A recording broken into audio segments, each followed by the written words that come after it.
کہ کچھ ناقدین، کچھ لوگ یہ کہتے ہوئے دیکھے، ہم نے سنا ان کو اور بڑا ان کی وائرل ویڈیوز ہوئیں کہ حضرت علامہ مولانا عطا اللہ بن دیالوی صاحب یزید کے وکیل ہیں. اس پر آپ کیا کہیں گے؟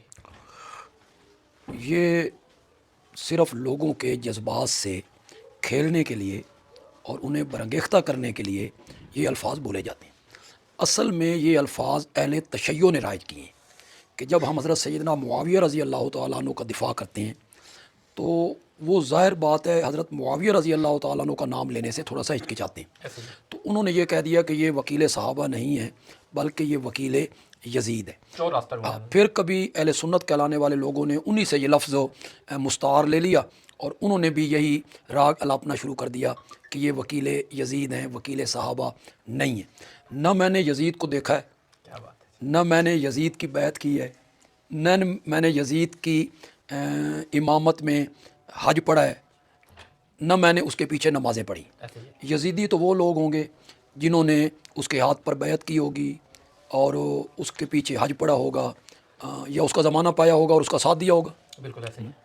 بالکل آپ کی بات جامع ہے، سمجھ میں آتی ہے. ایک اور ایشو اس پر بھی بات کرنا میں ضروری سمجھتا ہوں.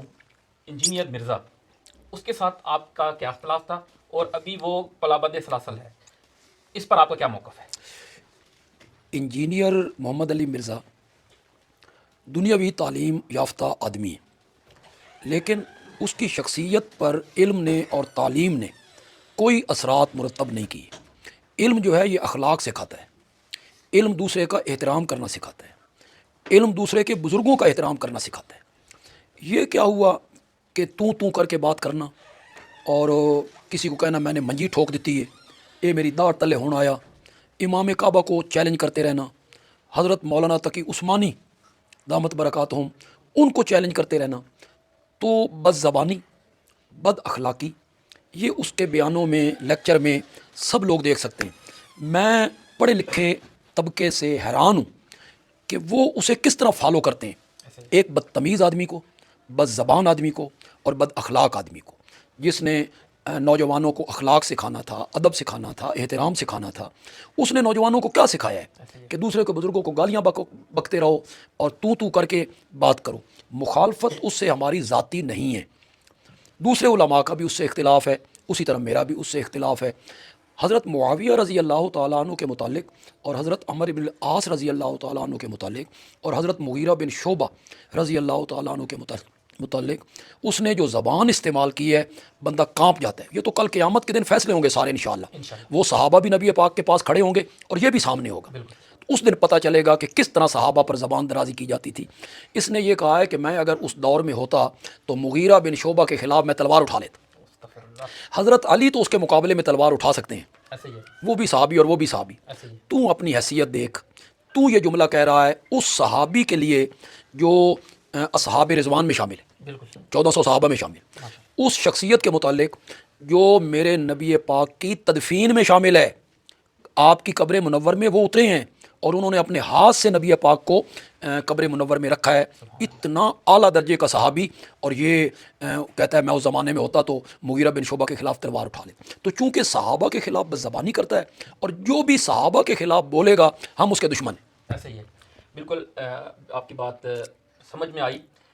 اب دو کوشچن میں آخر پوچھوں گا آپ سے، زیادہ ٹائم نہیں لیتا میں آپ کا. ایک یہ کہ دیوبند جو مکتبہ فکر ہے اس میں قیادت کا فقدان ہے، سننے میں آ رہا ہے، میڈیا میں دکھایا جاتا ہے ایسے. آپ اگر ایک لیڈر کو منتخب کریں تو صرف دیوبند میں اس وقت کس کو منتخب کریں؟ میں سمجھتا ہوں کہ کیوں فقدان ہے. بریلوی مکتب فکر کے ایک عالم ہیں ملتان کے، کاظمی صاحب، انہوں نے گزشتہ دنوں ایک بیان دیا ہے جس میں انہوں نے کہا ہے کہ مولانا فضل الرحمان جو بات کرتے ہیں پوری دنیا ان کی بات سنتی ہے اور ہماری کو نہیں سنتا. حالانکہ وہ میرا خیال ہے گیدرنگ کے لحاظ سے وہ ہم سے زیادہ ہیں، 70% ہو گیا، وہ زیادہ ہیں، لیکن ان کے پاس قیادت کا فقدان ہے. ہمارے پاس سیاسی طور پہ قیادت کا فقدان نہیں ہے. مولانا فضل الرحمان کی ایک ایسی شخصیت ہے، مسلم لیگ نون والے بھی اس کے مکان کا طواف کرتے ہیں اور تحریک انصاف والے بھی کرتے ہیں. مطلب مولانا فضل الرحمان صاحب. جی ہاں، مولانا فضل الرحمان. بہت شکریہ. اور آخر میں نوجوانوں کے لیے آپ کیا پیغام دیں گے؟ نوجوانوں کے لیے میں پیغام یہ دوں گا کہ سوشل میڈیا پہ اگر کام کرنا ہے یا کسی پوسٹ پہ کوئی کمنٹ کرنا ہے تو اپنی زبان، اپنا لہجہ، اپنا انداز اچھا رکھیں. دلائل سے اختلاف کریں، کسی کو ماں بہن کی گالیاں دینا، کسی کو سور بغیرت کہنا، یہ مذہباً شرافتاً کسی لحاظ سے بھی درست نہیں ہے۔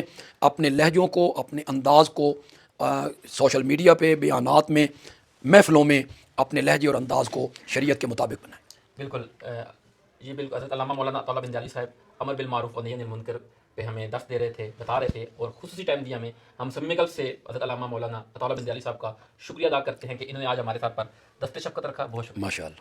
السلام۔